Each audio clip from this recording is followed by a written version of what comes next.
Александр Ильич Борисов. Первый заместитель генерального директора Федерального государственного унитарного предприятия «Российская телевизионная и радиовещательная сеть» Олег Александрович Адамов.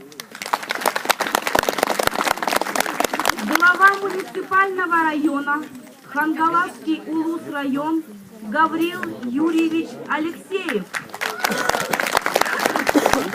Генеральный директор Федерального государственного унитарного предприятия Научно-исследовательский институт радио Валерий Владимирович Бутенко. Президент акционерного общества компания «Транстелеком» Роман Васильевич Кравцов.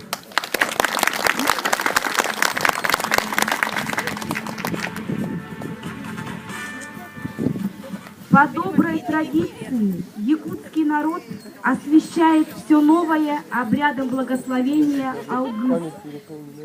И пусть благословенный Алгыс приносит вам счастье и удачу.